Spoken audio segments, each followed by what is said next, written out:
Hi there, Leo. Thank you for joining me for your monthly forecast for January 2017. The month begins with a very auspicious set of influences, particularly if you're trying to use your imagination.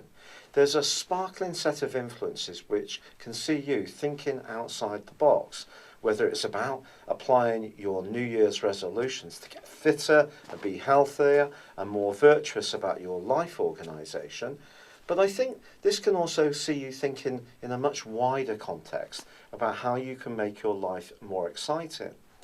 But there could, in the first couple of months of this year, quite frankly, be an echo of an energy which did go on until March last year for 3 years. And that's a square between tiny Pluto, which is about power, and Uranus, which for you at the moment is in a sector which is all about tearing down structures and being much freer.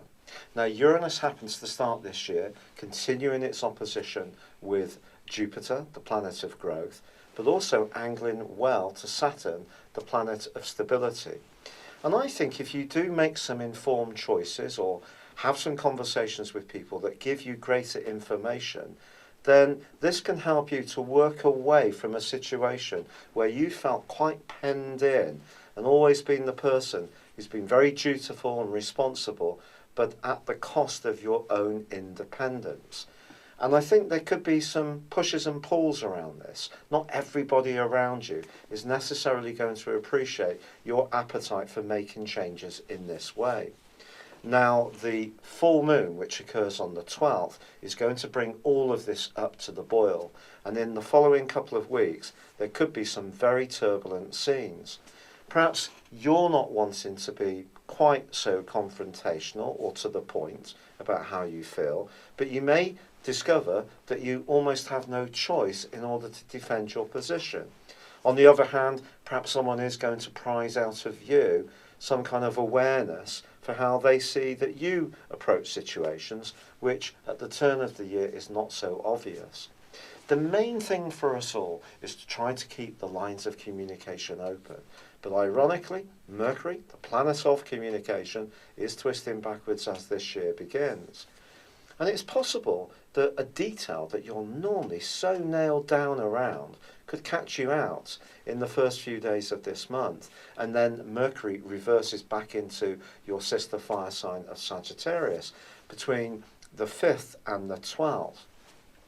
This could lead to a discussion, perhaps around your love life, perhaps around a creative venture. It could feature some concerns you have around your kids, if you have any, or making the most of their talents. But it's a chance to revisit these issues, sort them out once and for all, and then from the 13th, when Mercury starts to go forward in the sign of Capricorn again, this is your chance to shape your ideas with some real functionality and structure. But I do feel it's going to be on the 28th of this month when you really start to see the progress that you want. The Sun moves on the 20th into your opposite sign, which can make you more competitive, more outgoing, and also, if you're single, more desirous of contact with anyone you might be interested in. But once the new moon occurs on the 28th and Mars shifts into the real hurricane force of Aries, I do feel that the following 6 weeks for you are going to be a trailblazing time when all sorts of new horizons are going to be opened up by you, and you're going to be putting behind you some of the restrictions which you feel have been holding you back.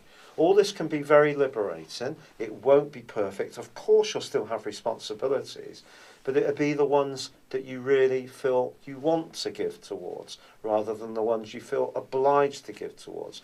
That's the balance that needs to be recast. But if you can be very imaginative, have plenty of conversations, be very receptive about new ideas. Don't feel you can only do things the way you've always done them in the past. And this can be a month of revelations and real progress by its end. It's been a real pleasure being with you. Thank you for joining me. Good luck and goodbye for now.